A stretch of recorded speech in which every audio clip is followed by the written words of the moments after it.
Hey everyone, and welcome back to the Did I Ask podcast. If you are watching this video on YouTube, you will see that I'm set up perfectly in front of my bike. This is because this week our guest is Ryan Martin, and Ryan cycled across Canada to bring awareness to mental health. Ryan is an incredible person, and I'm so excited for you guys to hear his story. This is episode 1 of our month of mental health episodes. I'm super excited to dedicate this month to mental health. On the date of recording, this is actually day 1 of Mental Health Awareness Week in Canada. If you guys have been following me, you know that I'm dedicating the month of October to mental health awareness. If you haven't seen it already, go check out Did I Ask, How Are You Doing on my Instagram at Did I Ask Podcast. I will be selling merchandise, and all profit will be going to the Canadian Mental Health Association. I'm so excited for this, and at this point we have raised $400. So thank you all so much for your help in making this possible. And yeah, I'm so excited for you guys to hear from Ryan. If you do want to check Ryan out on Instagram, you can find him at MindCycle. It'll be linked in the show notes down below. So feel free to check him out there. His Instagram is amazing, and I'm so excited for you guys to hear his story. So without further ado, let's get into this episode. Hey everyone, and welcome back to the Did I Ask podcast. This week, I'm sitting down with Ryan Martin. Ryan cycled across Canada to bring awareness to mental health. Now, using his platform on Instagram, Ryan is sharing his story and creating a safe space online. Hi, Ryan. Welcome. Hey, how's it going? Good. How about you? I'm good. Got my coffee. I'm in a good spot. Perfect. So, Ryan, I guess we'll start with, you're very open about your mental health online. Can you tell us a little bit about your story and what led you to focus on your mental health? Sure, yeah. I mean, it's come a long way. I'd say I'm 25 now, and yeah, like I didn't really have any like serious mental health issues until like university. But during like high school, even earlier, there wasn't probably anything that was diagnosable, but I just had this lingering like social anxiety or feeling very small, not physically, but just kind of that small presence. And Right. And honestly, that could have been just totally normal, whatever normal is. But I always felt that, and I just felt like I had this lingering kind of social anxiety, and had lots of amazing friends, like tons of sports, all that kind of stuff. Did totally fine in school, but kind of had that lingering. And then when I got to university, that's when I started noticing things were getting like a little bit more like severe. Like started noticing that like this doesn't really feel like everyone's going through this as well. In terms of just like like the severity of like the emotions I was feeling and the mental spots I was going into.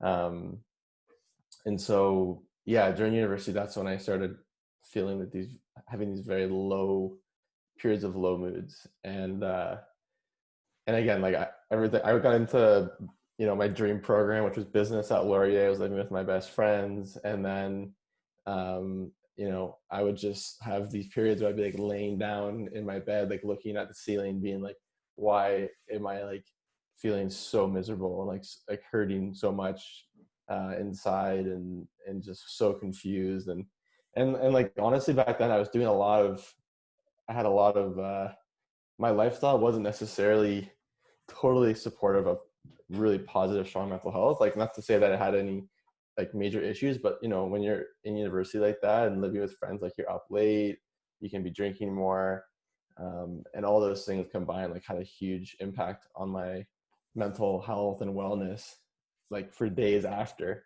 And I didn't realize that for years and years and years, that my struggles, because when I would start feeling absolutely horrible, it could become like a crisis sometimes for me. Like I would just be like in a really, really bad spot. And a lot of the times is because of like a really, really late night and like drinking and tons of socializing like nonstop. And for me, that just was like just probably the worst thing I could have done for my health, like my mental health. And also just so those would have like major after post effects after those kind of nights for me mentally. And then just also having these like cycles of just really not going through a great spot mentally. um but yeah, like I got through university and had overall, like on paper, it was a like phenomenal experience. Like I did an exchange in Europe, was in a relationship for the most part of university, and living with my best friends, as I said. But there was always these kind of waves, whether it was tied to you know a late night or whatever, or just in general. But it got more serious, and I just was totally keeping it quiet. And actually, during university, I like later I went to a counselor on campus at Laurier, and I walked in there and I was like extremely nervous to go see her because of just accepting that I need to go see someone essentially. And I was super nervous, and we sat down, and it was like the first time I had some space to like really just express how I was feeling in a way that someone wasn't, I didn't feel like they were judging, or like they wouldn't jump in and try and solve my problem, or saying how they were feeling too or whatever. Like it was just my space, and that was the first time in my entire life. Like it took until I was 20 until that happened, but that was just like an opportunity to release so much, um, just emotion and like feelings, and talking about the thoughts I've had, the mental places I've been. And I walked out of that therapy session and felt incredible. Like I honestly, I always say this, like I felt like I could have, put my hand up in the biggest lecture and like talked no problem, and like shared my lengthy opinion, or walked up to any sort of, pretty girl on campus, or go up to like, you know, just whatever, like anything that would have been anxiety provoking before. But then quickly that state of feeling like 10 to 10 essentially, uh, left after about 2 weeks. And then I noticed that I was kind of back to where I was, and a bit of panic. And so I said, okay, great, go back to the therapist and do the same thing. And I went back and felt like $1,000,000. And then 2 weeks later, I was kind of back where I was before. And so I like that experience was for me like the beginning of actually trying to like do something about it proactively. But you know, even from now I look back in hindsight, like that was the that was the beginning of the expectation that like these types of mental health struggles can just be like a quick fix. Like stop they can just stop happening if I find the right strategy, or the right tool or coping strategy, whatever you want to call it. But it's just not the reality of it. But I was still stuck in that kind of mindset, and so I just kept trying to find new strategies. And whether it was like slow breathing or journaling or meditation, I just kept trying to find these tools that make me feel better. So it was this kind of stage for me was like later in university of like, okay, trying to actually like figure this out, but just feeling completely lost at the same time because the struggles always came back. um, and then yeah, I finished university and started working full time. And then I again, like it's not like my life was horrible. It was just there was this lingering Right. issues that I felt were like the biggest part of how I define myself. So Mhm. it was real and big.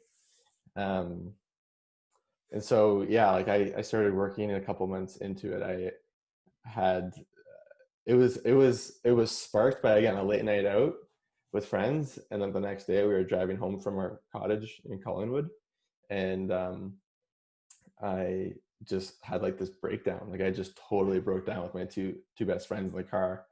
And it didn't help that I was up late the night before, and we're drinking. And I didn't have a drinking problem. I'm not trying to say that. I just that was a trigger for me. And so coupled with just having so much built up pressure about hiding these struggles, I was just like, I just started crying with them, and I was like, you know what, I need your support right now, because I need your help, because this has become way too big for me to manage on my own, and I need everyone's help, because this is too much, and I'm scared of where this could take me. Mm-hmm. And so then I had, all of a sudden, everyone in my life knew about what I've been going through. And again, it's like it all kind of happens in these stages. Like, you know, you're struggling and you're aware of it, but you're in isolation. And then at that point now I was, you know, struggling, but I had support, which was just monumental. Mm-hmm. But again, not like the key to just feel good all the time. There's not just one thing. And so, yeah, we can pause, because I think at that point I got more towards some of the other parts of the story that I think would be fun to touch on. But I had that breakdown, and I it was so great to tell people, you know, what I've been feeling. And I just started in a really like respectful way, or not respectful way, I don't know if that's the right word, but I wrote a message that I sent to my friends over text, just saying like, this is what's been happening in my life, this is what's happened today, I had this breakdown, and this is what's going to happen next, like I'm going to see a psychiatrist, whatever. And they just came back with like so much love, because I wasn't really asking for anything. I just want you to know. And I just started doing that with more and more people that I really cared about. And all of a sudden I was messaging friends that I hadn't been in touch with for a couple of years on Facebook, like Messenger, being like, hey, like, you know, I just wanted to share. And it felt amazing. And yeah, it was just a really great, you know, scary, but, you know, beautiful process to just like really be vulnerable. Um, and then I saw a psychiatrist not too long after, and I got diagnosed pretty quickly with a form of bipolar disorder. So it's called bipolar type 2. And essentially just means that I have very, very rapid changes in my mood, from, you know, anxiety or depressive states or wherever in between. And that was more of like, okay, and I'm on medication. And I mean, it's a simple way to describe it right now, but in the moment it is very, very messy and Yes. overwhelming at times. And then I was focusing on managing bipolar and medication and therapy for another year. And then the next evolution happened, and we can, I guess, probably pause there, because that's really when like the bike ride got involved, and just like the whole other chapter of my life. But it all happened in sections, and that's something that is kind of, in hindsight, I'm like, it had to happen that way, because I just can't, like, I have to come to terms with it on my own. I have to, you know, start working on it on my own, start being proactive. And now I wouldn't change a thing, because I know where I'm at now. It's like, I'm extremely grateful for where I'm at now with my mental health and how I think about things. But it had to happen in stages, and everyone's stages are different. And that's kind of like the scary and bit of overwhelming part, is like, no one's experience is going to be the same. But I definitely, and I hope we can touch on this later, but I definitely think there's like some kind of big pillars of mental health in terms of our approach towards it, and our relationship with ourselves around mental health. And so that's really what I'm passionate about now. It's not to say that I'm a mental health professional, I have everything figured out, because I don't, but I really like to share the things that I've learned, that I've been sharing for so long now, that I'm pretty confident are fairly common, you know, pillars of mental health. Yeah. So I think that's super interesting, and I felt sort of like proud when you were saying, you know, that you shared with all your friends, because I feel like that could be a really scary part. Yeah. So I think that that's super awesome. But you sort of touched on your bike ride, and so that's kind of what we'll get into next. You biked across Canada in awareness for mental health.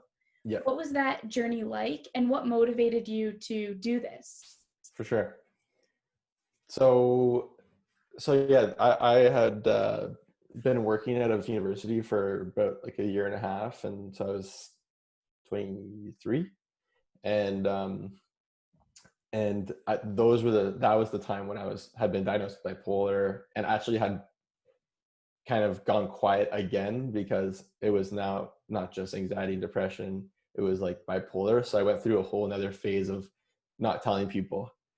And so because I felt the stigma was so much stronger now, or it's just another whole like experience with stigma. And I felt bipolar was something I just never wanted to be associated with. And so I was, had been really grinding through with medication. It's not an easy process, but I hadn't made any progress and was hiding my bipolar diagnosis from everyone except like my family and my girlfriend, pretty much. Well, not pretty much, only them. And I got to a point where I was like, I had like a couple of good days of mental health, and I was like, okay, I'm feeling, you're not stuck in the fog as much. And I was thinking more like optimistically, more in the future with more clarity. And I was like, okay, I think I'd really like to start sharing my bipolar diagnosis and, what it's been like and all that kind of stuff. And then on the other side of things, totally separate, I grew up like a huge biker, and I've just always had this itch to bike across Canada. I don't know. I think it's because I think it's the ultimate Canadian adventure. If you're into biking and see the entire country, maybe I didn't do the territories, but just an incredible experience, and physically challenging, mentally challenging. It was just, and it's long. It's not a rushed adventure. And so I had worked for a year. I had money saved. I was coming to a point where I wanted to share more of my story, all of my story, and this it was coming up, it was in the winter. So I was like, you can only pretty much bike across Canada for a very small window in the year. It's like anytime between like May and September, because, if you get to the mountains too late, you're going to hit snow. If you get to Newfoundland too late, it's going to be crazy because Newfoundland is unpredictable. And so, yeah, I like pretty much got all like my messaging in terms of how I was going to explain things together. I told my family, I told my girlfriend, got amazing support. I told the company I was working at. I told my boss, and then he's like, I think you should talk to our VP. And then he's like, I think you should talk to the founders. And I was like, okay. So I'm telling everyone what I'm doing, and got so much support. The company I was working for actually bought me the bike that I used. Wow. And so, yeah, I left the job, I packed up, and I started Mind Cycle, which is pretty much, it's my mental health platform. And just started sharing. And then in early May, so it was 2 years ago. So in May 2018, I packed up and I flew out to Vancouver Island and drove to Tofino. And then that's where I started. I did my bike in the Pacific Ocean. And honestly, it just, before I even started biking, it was a dream come true. I honestly, before I stepped into Pearson Airport to fly to BC, I was just thinking it could not happen at this point, and I would be completely satisfied and fulfilled with this experience, because I feel so open, and I feel open with myself. And that's, I think, the most amazing feeling ever, when you're just totally in line with what your body's telling you to do. And that's what my body's telling me to do. And at that point, we had raised like $30,000. And so, yeah, the bike ride at that point was just kind of a bonus. And so, yeah, I left BC in May and biked all the way across. It was 4 months. And I pretty much went to every like major city in all the provinces, and was doing a lot of speaking along the way with CMHA branches, which you'd mentioned that you're going to be fundraising for. I was speaking at a lot of Bank of Montreal offices and branches, and then just wherever. Like sometimes I would just be speaking at random places, just sharing the story, and that's pretty much it. Trying to educate people and just give them hope, I guess. And but then in between, it was the bike ride. And the bike ride was just like the most adventurous thing ever, like biking through the mountains and the prairies and through Ontario, such an underrated province in terms of beauty. And then through Quebec, and, not speaking a lick of French all through like the eastern part of Quebec, which was just so challenging for me. and very lonely. Like, I was camping at that point, and it's like you couldn't speak to anyone in your own country, which is kind of a weird feeling. And the Maritimes and Newfoundland. So before I knew it, it was 4 months later, and the whole ride was 10,000 kilometers. Wow. And I finished in like middle of September. So it was pretty much 4 months. Yeah, right on the dot. And again, that was just another chapter. And from there, I just have been now like deeply involved in mental health, and now work in mental health in fundraising. And you know it's just been great since then. And it's not like my struggles have stopped, but I think about things in such different ways now that it makes it so much more manageable and easier. um but yeah, I mean, that's a whole nother like conversation. Maybe we can touch on that later, but it's just, there's been a lot of amazing chapters. And but yeah, that's pretty much the bike ride. I'm happy to go into more detail, but that's pretty much it's just an amazing experience. Yeah, no, I think it's so incredible. And I do think that, that's something that's definitely on my bucket list at some point. It is like an ultimate challenge. And I think it's super cool that you did it for a cause. Mm. Yeah, So in the end, like the total ride, it wasn't a solo effort whatsoever, but we raised $120,000 for the Canadian Mental Health Association, like their national, I guess, arm or office. So on top of just so many positive outcomes in terms of mental health conversations and impact, and personally just doing the ride, like the fundraising uh, wasn't the sole focus of the whole ride, but it ended up really resonating with people. And I think just goes to show that people are thinking about mental health a lot and really can really connect with the cause and want to definitely. support it. Yeah.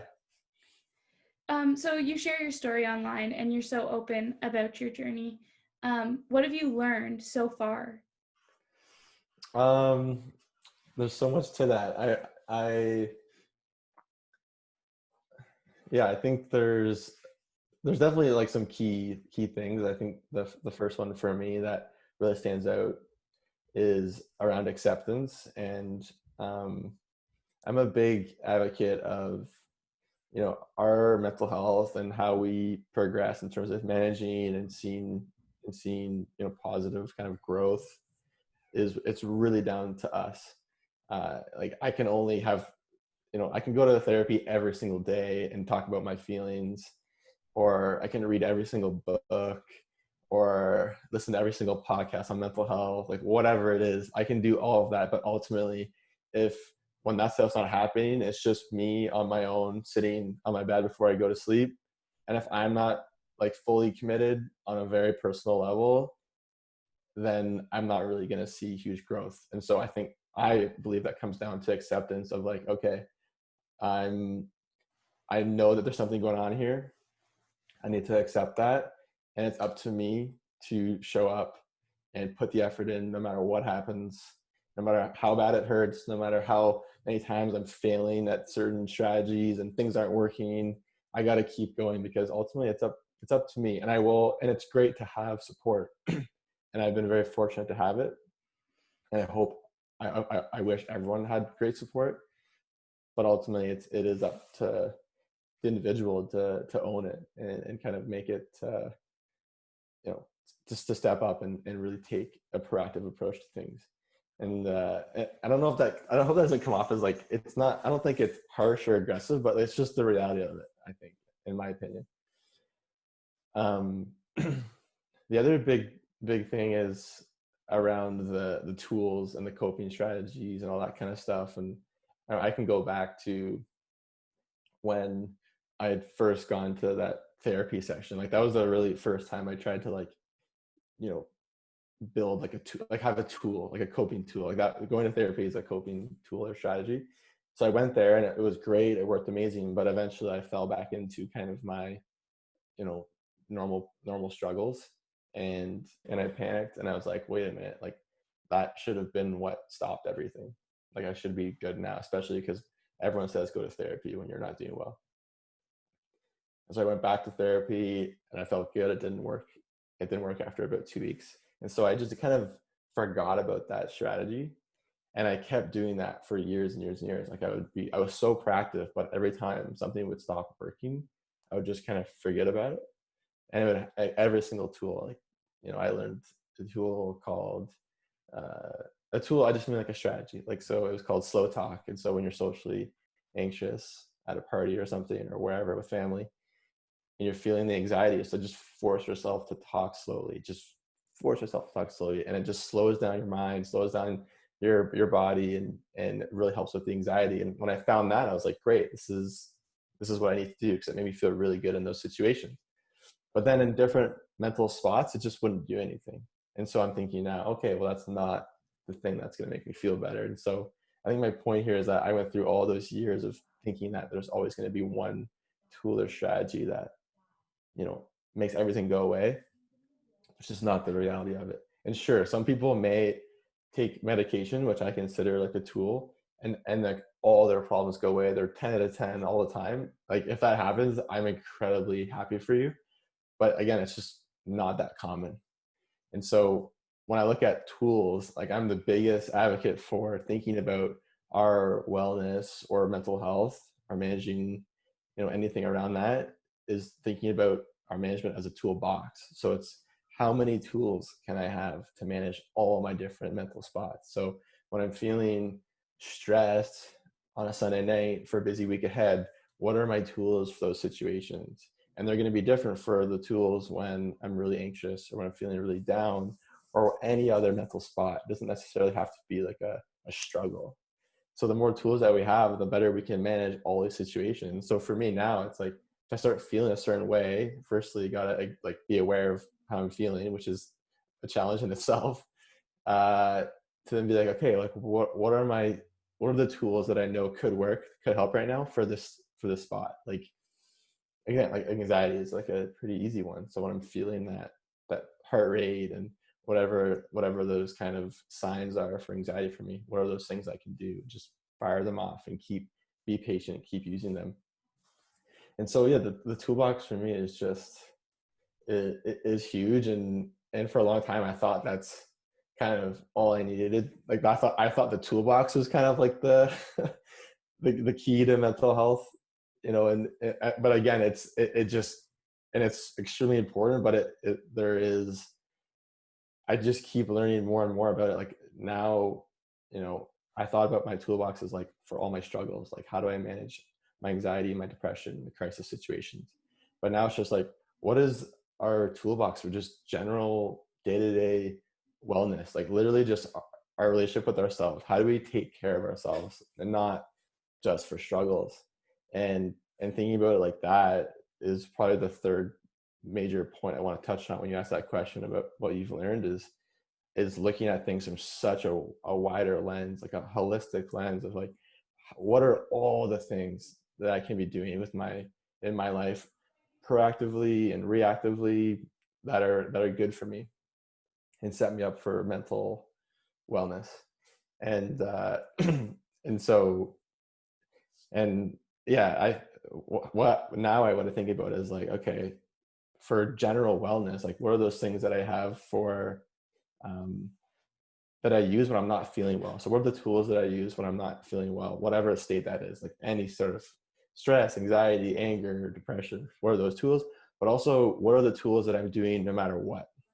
And I think of that as like, what are the things I should be doing every day, no matter how I'm feeling? And for me, it's like exercise, movement, meditation, like having a cold shower, journaling, whatever it is. Like I'm not putting expectation on those things to make me feel better, but I know they're good for me. So it's like thinking about our wellness is like this huge kind of spectrum, and I have all these different things that help me manage or just set me up for success in all those different situations. And so I would say, yeah, I mean, I think that's probably the big learnings. Like I'm learning things all the time, but ultimately that whole holistic view has been uh, probably the more recent, like significant learning, and it's been massive for me. That's awesome. Yeah, It's cool that you have those tools that you can always fall back on, even if they're not gonna maybe help bigger picture, but even in the moment, I think it's super cool. And I know that, maybe people are gonna have different tools that help them. right. But I mean, you touched on it. It's important sort of for us to find, what our tools are. Totally. And So if you can just like accept the fact that like everyone's gonna have different tools, and then accept the fact that like, okay, like now I gotta just go out and find mine, and never really stop working to keep building that toolbox, because it's like as we go through life, the more and more tools that we have to, deal with anything, manage anything, then we're gonna be probably the better version of ourselves. awesome. So what advice do you have for someone that's struggling with their mental health? Um, I think there's a, I think the big ones would be that this is manageable. It may not feel manageable. It is manageable. Um, and things will recover. Things will bounce back. You will be okay. And don't forget that. Um, to really, if you're working hard and you've accepted and you're being proactive, to not stop. Um, and maybe if you aren't really like addressing it in a way that you think you could be doing better or more in, then I really encourage you and challenge you to go that extra leap, because the more effort you put in, the more compassionate you are to yourself, and the more you believe that this is something I can work through, then that's when you're really going to start seeing um, progress. And progress isn't a straight line. Progress is having bumps and progress up. But ultimately, those bumps, if we go in with the right mindset when we are struggling, of what am I learning from this, and being more aware of it, like what am I feeling right now, what am I learning, and it's hard to separate that kind of awareness and thought process away from the pain of the struggle that you may be in. But creating that separation is ultimately what realizes that those struggles aren't everything. They're not me. They're just what's happening right now. And uh, I can work through this. I can learn from these. And what I learn from the struggles is what is going to be. Uh, that's where the progress happens. Like what we learn from those dark times is how we grow. And I don't necessarily grow a ton when I'm feeling great. I grow when I'm struggling, and I like try to create that separation and think, okay, well, what's going on here, and how do I take care of myself? And when I get through it with that patience and trust that I will recover, this will be okay. This is not everything. How do I get my support? But when I do get through it, that's when I learn things.